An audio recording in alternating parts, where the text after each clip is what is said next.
Welcome back to another inspiring true story. Comment where you're watching from today as we dive into a powerful encounter that changed lives forever. In the quiet suburbs of a Midwestern town, where tree-lined streets whispered tales of everyday life, 17-year-old Harper Mitchell navigated her world in silence. Born deaf, she had learned to embrace life through her other senses, her determination radiating through every graceful movement. What started as an ordinary autumn afternoon would soon become a testament to the power of standing up for what's right. Officer Michael Turner had been with the department for 15 years, his badge gleaming with authority that sometimes overshadowed his judgment. He prided himself on maintaining order in his jurisdiction, but his understanding of diversity was as limited as his patience. That day, his path would cross with Harper's in a way that would shake the community to its core. The local library had always been Harper's sanctuary. As she walked down the familiar path, her backpack filled with books on art history, her passion, she felt the vibrations of approaching sirens through the ground. She didn't hear Officer Turner's police car screech to a halt behind her, nor his commanding voice ordering her to stop. The world around her continued in its familiar silence as she walked on, focused on reaching her destination. Officer Turner's frustration mounted with each step Harper took. He interpreted her continued walking as defiance, his authority challenged. By what he saw as blatant disrespect, the situation escalated quickly as he rushed forward, roughly grabbing Harper's shoulder and spinning her around. The fear in her eyes met his stern glare as she instinctively reached for her phone to type out an explanation. But Officer Turner had already made his assumptions. "When an officer tells you to stop, you stop," he barked, not realizing or caring that his words fell on ears that couldn't hear them. As Harper tried to gesture that she was deaf, the officer's impatience grew. He mistook her frantic signing for aggressive gestures, his training failing him in this crucial moment. What neither of them knew was that Usha Vance, a respected civil rights attorney, was watching this scene unfold from her parked car across the street. She had just finished a meeting at the nearby community center and was about to head home when she witnessed the escalating situation. Years of experience had taught her to recognize injustice at first glance, and her instincts told her this was a situation that demanded immediate intervention. The crowd gathering around them included Emma Clark, a sign language interpreter who happened to be passing by. She rushed forward, trying to explain the situation to Officer Turner, but his pride had already taken control of his judgment. "She's resisting arrest," he declared, reaching for his handcuffs as Harper trembled in fear, tears streaming down her face. That's when Usha stepped in, her presence commanding attention without raising her voice. "Officer Turner," she called out firmly, her years of courtroom experience evident in her tone. "I'm Usha Vance, civil rights attorney, and I'm recording this interaction. This young woman is clearly trying to communicate that she's deaf. Your actions right now are not only unwarranted, but potentially discriminatory under the Americans with Disabilities Act." The mention of legal consequences made Officer Turner pause, but his defensive posture remained. "She ignored a direct order," he insisted, though with less conviction than before. Emma Clark, the interpreter, had managed to sign to Harper, who was now able to understand what was happening around her. Through Emma's interpretation, Harper explained she was simply walking to the library and hadn't heard any commands to stop. Usha maintained her composed demeanor as she addressed the officer. "Your body camera is recording, correct? I'd be very interested in how this looks from that perspective." An officer physically restraining a deaf teenager who was simply walking to the library. "I'm sure your department's training on interacting with differently abled individuals would be relevant in reviewing this incident." Other witnesses had gathered, including Charlotte Anderson, a retired teacher who recognized Harper from the local deaf community outreach programs. "She's one of our brightest students," Charlotte called out, her voice thick with concern. "She volunteers at the children's reading program. This is completely unnecessary." The crowd's murmurs grew louder, phones recording the scene from various angles. Officer Turner's confidence began to waver as he realized the gravity of his mistake. Usha seized this moment to drive her point home. "Officer, we have two choices here. We can escalate this situation into a legal nightmare that will likely end up on national news, or you can acknowledge your mistake, apologize to this young woman, and commit to better training in handling interactions with deaf individuals." Through Emma's interpretation, Harper finally had a voice in the situation. Her signed words were translated. "I've always respected the police. I just want to feel safe in my own community. I couldn't hear you, but that doesn't make me less worthy of dignity and understanding."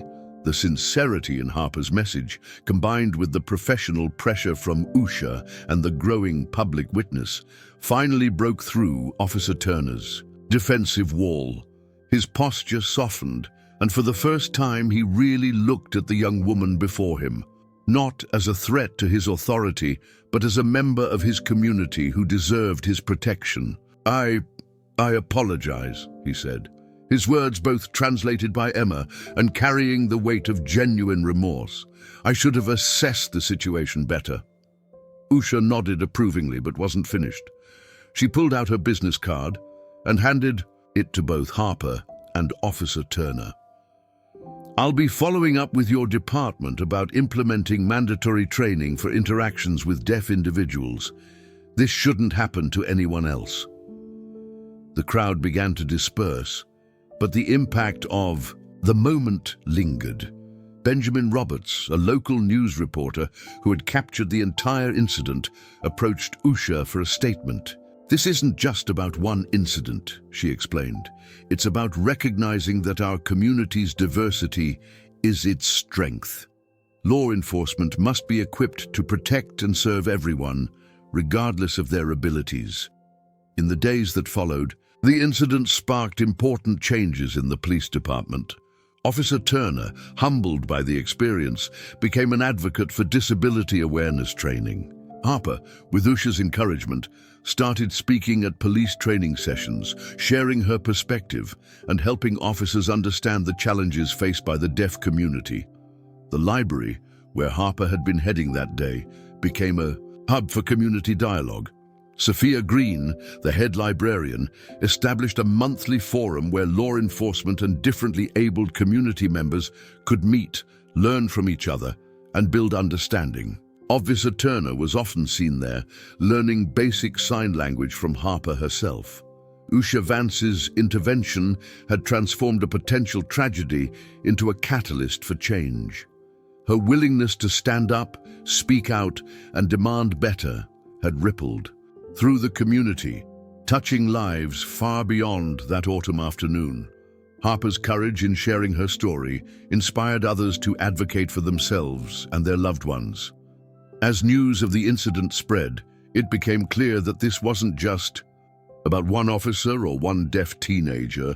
It was about the kind of community people wanted to live in, a place where differences were understood, not feared, where authority came with responsibility, and where justice meant ensuring everyone's voice could be heard, even in silence. The story didn't end with that afternoon. It lived on in the changes it inspired, in the conversations it started, and in the hearts of those who witnessed the power of standing up for what's right. Usha Vance had shown that sometimes the most powerful voice is the one that speaks for others. Have you ever witnessed someone standing up against injustice? Share your story in the comments below. Don't forget to like and subscribe for more inspiring true stories that remind us of the importance of understanding, compassion, and the courage to speak up when it matters most. The morning after the incident, Usha Vance sat in her office, reviewing the viral footage that had already accumulated hundreds of thousands of views. Local news stations were running the story on repeat, and her phone hadn't stopped ringing since dawn. But it was an unexpected visitor who would take this story in a direction no one had anticipated. William Nelson, the police chief, stood in her doorway, his expression a mixture of concern and determination. "Ms. Vance, we need to talk," he said, taking the seat she offered. "What happened yesterday? It's not an isolated incident. We've had similar complaints from other precincts, but nothing this visible." His admission surprised Usha. It wasn't often that law enforcement leadership sought her out proactively. Meanwhile, across town, Harper Mitchell was dealing with her own unexpected spotlight. Local reporter Isabella Turner had camped outside her family's home, hoping to get an exclusive interview. But it was Olivia Roberts, Harper's ASL teacher and mentor, who helped her navigate the sudden attention. "Your story has the power to create real change," Olivia signed, her movements expressing both pride and protective concern for her student. The ripple effects of the confrontation were spreading through the community. At the police department, Officer Michael Turner sat through a disciplinary hearing, but something unexpected happened. Instead of becoming defensive, he spoke with genuine remorse. "I've been on the force for 15 years, he began, "and yesterday showed me how much I still need to learn. I want to be part of the solution." Lucas Hall, the department's training coordinator, saw an opportunity. He approached Usha with a proposal to develop a comprehensive training program. "We need more than just basic sensitivity training," he explained. "We need real understanding, practical skills, and community involvement. Would you help us create something meaningful?" The request aligned perfectly with what Usha had been working toward. She assembled a team that included Henry Phillips, a deaf community advocate, and Evelyn Baker, an expert in law enforcement reform. Together, they began crafting a program that would become a model for departments across the country. But not everyone supported the changes. James Carter, the police union representative, initially pushed back against the new training requirements.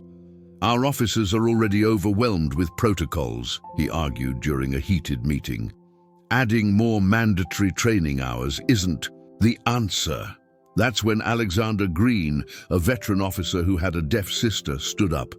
"James, I've seen both sides of this. Every time my sister has an interaction with law enforcement, I hold my breath.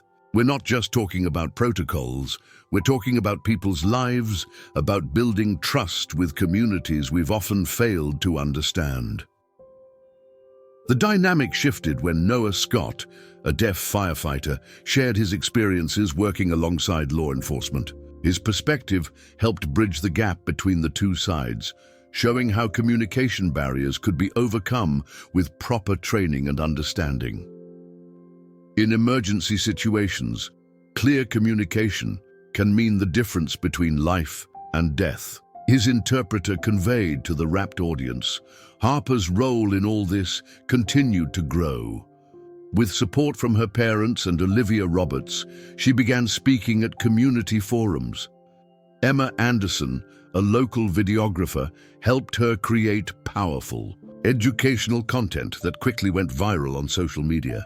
The videos showed common scenarios from a deaf person's perspective, helping viewers understand the daily challenges and fears the deaf community faced. Usha watched as the movement grew beyond anything she had anticipated. Mia Clark, a city council member, proposed a resolution to fund disability awareness programs across all public service departments. The initiative gained unexpected support from Lucas Perez, a prominent business leader who revealed that his son was hard of hearing. The training program took shape, incorporating real-world scenarios and hands-on experience. Officers spent time in the deaf community, learning basic sign language and understanding deaf culture. Harper and other deaf individuals shared their stories, helping officers see beyond their badges to the human impact of their actions. Officer Turner's transformation became a powerful example of change. He partnered with Sophia Mitchell, a deaf rights activist, to create a bridge between law enforcement and the deaf community. Their unlikely alliance showed that meaningful change was possible when people were willing to learn and grow. But the story took another turn when Ava Robinson, a deaf college student from a neighboring city, reached out to Usha. She had experienced a similar incident months earlier, but had been too afraid to speak up. Her story highlighted how many similar cases went unreported, strengthening the urgency for systematic change. The movement caught the attention of Isabella Young, a state legislator, who began drafting a bill to mandate deaf awareness training for all emergency responders. What happened to Harper Mitchell could have ended tragically, she stated in a committee hearing. We have the opportunity to prevent future incidents and build a more inclusive emergency response system. Chief Nelson's support proved crucial in implementing the changes. He worked with Evelyn Hall, the department's community relations director, to ensure the training program received proper resources and attention. This isn't just about compliance, he explained to his officers. It's about being better servants to all members of our community. The transformation within the department was remarkable. Officers who had initially been skeptical began to embrace the training. Liam Turner, a rookie officer, shared how the program had already helped him during a routine traffic stop with a deaf motorist. The tools we're learning aren't just about avoiding incidents, they're about building real connections with the people we serve. Harper's impact continued to grow. She worked with Charlotte Phillips, a curriculum developer, to create educational materials for schools about deaf awareness and civil rights. Their work ensured that the next generation would grow up with a better understanding of deaf culture and communication.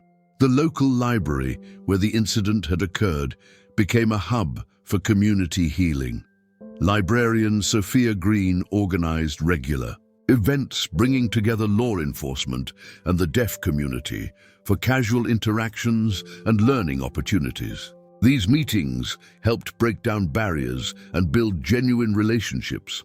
6 months after the incident, Usha stood at a podium during a community recognition ceremony. Behind her sat Harper, Officer Turner, and dozens of others who had become part of this unexpected journey of transformation. What we've witnessed here is more than just a response to one incident, she began. It's a testament to what's possible when we choose to learn from our mistakes and work together for real change. Harper's story had transformed from a moment of fear and misunderstanding into a powerful catalyst for change. The training program she helped inspire was being adopted by departments across the state. Officer Turner had become an advocate for disability awareness within law enforcement, proving that even those who make mistakes can become powerful agents of change. The ceremony concluded with a surprise announcement from Mayor Oliver Baker. The city would establish a permanent advisory council on disability rights and law enforcement, with Harper and Officer Turner serving as founding members. Their story reminds us that our greatest challenges can become our greatest opportunities for growth, the mayor declared. As the crowd dispersed, Usha watched Harper chatting with a group of young officers, her hands flying expressively as her interpreter conveyed her words. Officer Turner stood nearby, now able to understand some of the signs himself. The scene represented everything Usha had fought for throughout her career. Not just justice, but genuine understanding and connection between communities. Has someone's courage to speak up inspired change in your community? Share your experiences in the comments below. Remember to like and subscribe for more stories about everyday heroes making a difference in our world. As winter settled over the city, the seeds of change planted by Harper's incident began to bloom in unexpected ways. The story caught the attention of Amelia Wright, a documentary filmmaker known for her compelling social justice narratives. She saw something special in the transformation taking place within the community. not just a story of conflict, but one of redemption and systemic change. The documentary project began just as a new challenge emerged. Elijah Sanchez, a deaf high school student from the neighboring district, faced discrimination at a local emergency room. The medical staff's inability to communicate effectively with him had led to a dangerous misdiagnosis. When Usha Vance heard about the incident, she recognized that the need for awareness extended far beyond law enforcement. Isabella Hall, the hospital's chief of staff, initially responded defensively to the complaint. "Our staff follows all required protocols," she insisted during a tense meeting with Usha. But when Harper Mitchell and Officer Turner appeared together to share their story, the dynamic shifted. Their testimony illustrated how institutional resistance to change could put lives at risk.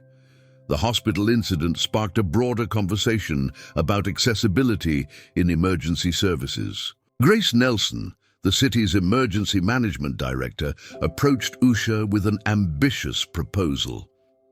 "We need to expand your training program to include all first responders, paramedics, firefighters, emergency room staff. Will you help us?" This expansion brought new allies into the movement. Benjamin Mitchell, a paramedic with 20 years of experience, became an unexpected champion for change. "I've been in situations where communication barriers nearly led to tragedy," he shared during a training session. "We can't wait for something terrible to happen before we act." The documentary cameras captured these developments as Amelia Wright followed the growing impact of Harper's story. She filmed touching scenes of Officer Turner teaching basic sign language to his fellow officers, and Harper working with emergency responders to help them understand the deaf perspective in crisis situations. But it was Ava Carter, a deaf emergency room nurse from a hospital across state lines, who brought a new dimension to the training program. Her insights helped bridge the gap between medical professionals and the deaf community. "In emergency medicine, every second counts," her interpreter conveyed. "When we can't communicate effectively, those precious seconds slip away." The movement gained momentum when Evelyn Phillips, a state education board member, proposed incorporating deaf awareness into the standard curriculum for all emergency service training programs. This institutional approach would ensure that future generations of first responders would begin their careers with a better understanding of deaf culture and communication. Meanwhile, Harper's influence continued to grow. Working with Lucas Anderson, a tech entrepreneur, she helped develop a mobile app that facilitated communication between deaf individuals and emergency responders. The app, which included visual instructions and emergency sign language basics, quickly became a vital tool for first responders across the region. The documentary captured a powerful moment when Sophia Turner, a senior paramedic, used the app during an emergency call involving a deaf patient. The successful intervention proved that the changes being implemented were making a real difference in people's lives. However, not all stories had happy endings. Emma Robinson, a deaf woman from a rural community, shared her harrowing experience of being unable to communicate with police during a home invasion. Her story reinforced the urgency of extending the training program beyond urban areas to reach smaller departments and emergency services. Usha recognized that sustainable change required institutional support. She worked with William Clark, a state legislative aide, to draft comprehensive legislation requiring deaf awareness training for all emergency service providers. The bill, known as Harper's Law, gained bipartisan support as more stories of communication barriers in emergency situations came to light. The documentary project took an unexpected turn when Isabella Baker, a deaf rights historian, revealed a pattern of similar incidents spanning decades. Her research showed how the deaf community's interactions with emergency services had long been marked by misunderstanding and fear. Harper's story wasn't just about one incident. It was about breaking a cycle that had persisted for generations. Officer Turner's continued evolution became a central part of the narrative. Working with Noah Roberts, a deaf community organizer, he developed a specialty unit within the police department focused on serving the deaf community. Their collaboration showed how former adversaries could become powerful allies in creating positive change. The hospital where Elijah Sanchez had faced discrimination underwent its own transformation. Under the guidance of Charlotte Green, a deaf, cultural competency expert, they implemented comprehensive changes to their emergency room procedures. Video remote interpreting services became available 24/7, and staff underwent regular training in deaf culture and basic sign language. The documentary captured the ripple effects as other institutions began to follow suit. Mia Mitchell, a corporate training consultant, adapted the program for private sector emergency response teams. Companies began incorporating deaf awareness into their safety protocols, creating more inclusive emergency procedures for their employees. Harper's app, now named Silent Bridge, caught the attention of James Hall, a Silicon Valley investor. His support enabled the team to expand the app's capabilities and make it available nationwide. The technology became a symbol of how innovation could help bridge communication gaps in emergency situations. The movement's impact reached beyond emergency services. Liam Sanchez, a deaf architect, worked with city planners to incorporate visual emergency alerts and communication-friendly design elements into public spaces. His contributions showed how comprehensive change required rethinking not just procedures, but physical environments. Amelia Wright's documentary captured a particularly moving scene when Harper visited a police academy graduation ceremony. The entire graduating class signed "Thank you" to her in unison, a gesture that brought tears to many eyes and symbolized the cultural shift taking place within law enforcement. The training program's success led to an invitation for Usha and Harper to speak at a national conference on emergency response reform. Their presentation, which included testimony from Officer Turner and other transformed first responders, received a standing ovation. The audience included Alexander Nelson, the Federal Emergency Management Coordinator, who pledged to implement similar programs nationwide. As filming wrapped up, the documentary captured one final powerful scene. Harper, now a freshman in college studying public policy, led a training session for new police recruits. Officer Turner stood beside her as her co-presenter, their partnership a living testament to how understanding could triumph over misunderstanding. The story had come full circle, but its impact continued to grow. Olivia Sanchez, a deaf community leader from another state, reached out to implement the program in her city. The movement that began with one frightening afternoon was now spreading across the country, changing policies, procedures, and most importantly, lives. What started as a potential tragedy had transformed into a national movement for change. Harper's courage, Usha's advocacy, and Officer Turner's willingness to learn and grow had created a template for how communities could bridge the gap between law enforcement and the deaf community. Have you witnessed a moment of conflict transform into an opportunity for positive change? Share your experiences in the comments below. Don't forget to like and subscribe for more inspiring stories of community transformation and social justice. 1 year after the incident that changed everything, Amelia Wright's documentary, Silence and Sirens, premiered at a packed community center. The audience included faces both familiar and new, all touched by the wave of change that had swept through the emergency response system. But even as they celebrated their progress, a new chapter was about to unfold. Eleanor Phillips, the state's Attorney General, arrived unannounced at the premiere. Her presence signaled that Harper's story had caught the attention of the highest levels of state government. After the screening, she approached Usha Vance with an unprecedented proposal. creating a statewide task force on emergency services. Accessibility.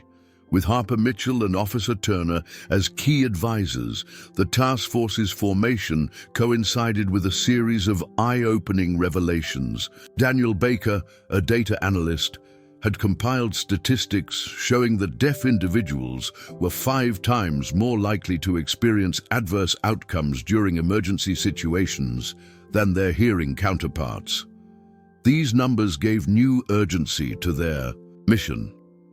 Amelia's documentary became a catalyst for national conversation.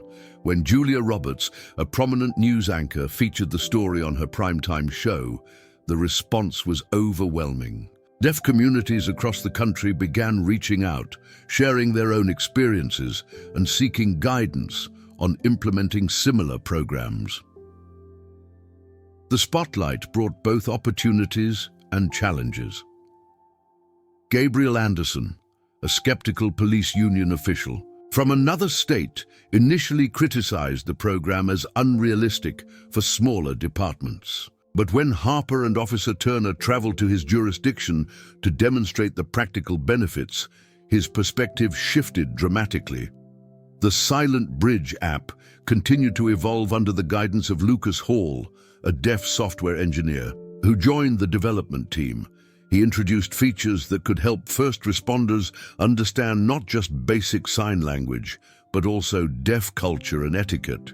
The app became standard equipment for emergency responders nationwide. Victoria Mitchell, a deaf emergency room doctor, provided crucial insight into medical response protocols. Her experiences helped shape new guidelines for hospitals, ensuring that deaf patients received equal access to emergency care. Communication barriers shouldn't be life-threatening, she signed during a medical conference that drew attention from healthcare providers across the country. The movement's impact reached unexpected places. Isaac Turner, a Hollywood producer, approached Harper about turning her story into a feature film. While flattered, she had a different vision.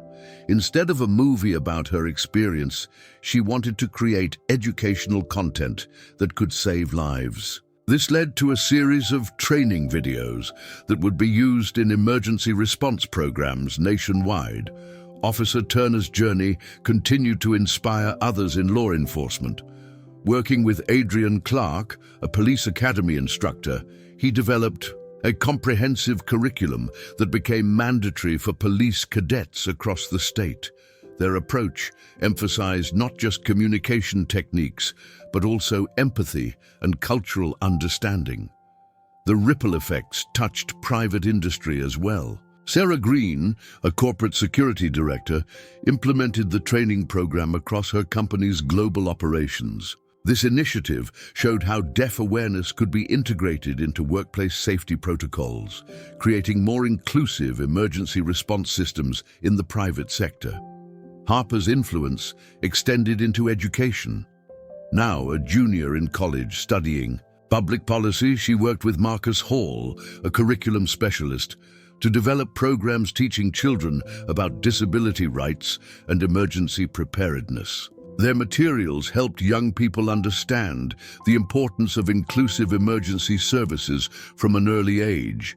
The documentary's success led to an unexpected development. Rachel Sanchez, a deaf community advocate from Europe, reached out about implementing similar programs internationally. What began as a local incident was now inspiring global change in how emergency services interact with deaf communities. Usha's legal advocacy entered a new phase when she partnered with Nathan Wright, a civil rights attorney, to create a legal defense fund. The fund helped deaf individuals who faced discrimination in emergency situations, ensuring that progress continued through both education and legal accountability. The program's success attracted attention from other disability rights groups. Caroline Young, an advocate for blind individuals, worked with Harper and Usha to adapt the training principles for different disabilities. Their collaboration showed how the lessons learned could benefit various vulnerable communities. Officer Turner's precinct became a model for others to follow. Under his guidance and with support from Hannah Scott, a deaf cultural consultant, they established the nation's first specialized unit dedicated to serving the deaf community. Their success proved that institutional change was both possible and practical.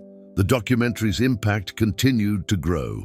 When it won several prestigious awards, including recognition from Thomas Nelson, a renowned civil rights filmmaker, the attention helped secure funding for expanding the program to rural areas where resources were often limited. Harper's work caught the attention of Rebecca Hall, the Federal Disability Rights Coordinator. This led to a congressional hearing where Harper, now a poised and powerful advocate, testified about the need for national standards in emergency services accessibility. Her testimony, delivered in sign language with Officer Turner by her side, moved many to tears and spurred federal action. The movement faced a crucial test when a natural disaster struck a neighboring state.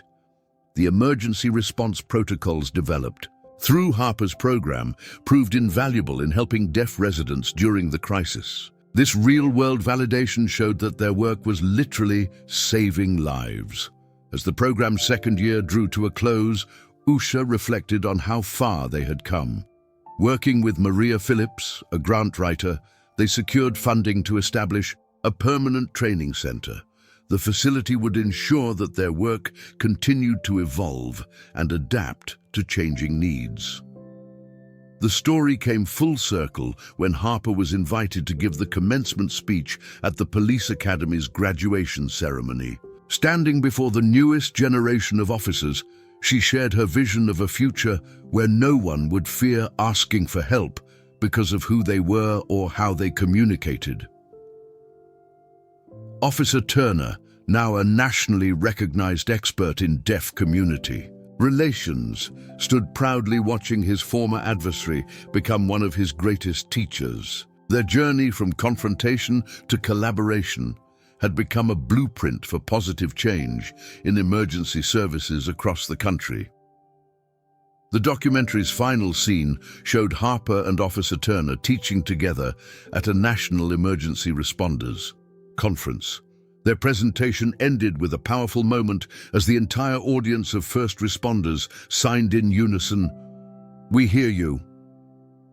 The gesture represented more than just learned signs. It symbolized a fundamental shift in how emergency services approached diversity and inclusion. As Amelia Wright's cameras captured this moment, it was clear that what had begun as a frightening encounter outside a library had transformed into a movement that would continue to save lives and build bridges for generations to come. Have you seen a small moment of courage grow into lasting change? Share your thoughts in the comments below.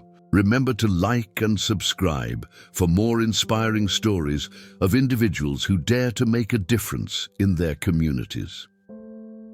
The documentary's final credits rolled over a series of statistics showing the program's impact. Thousands of emergency responders trained, hundreds of successful interventions, and countless lives touched by the courage of a young deaf woman who refused to let fear have the final word.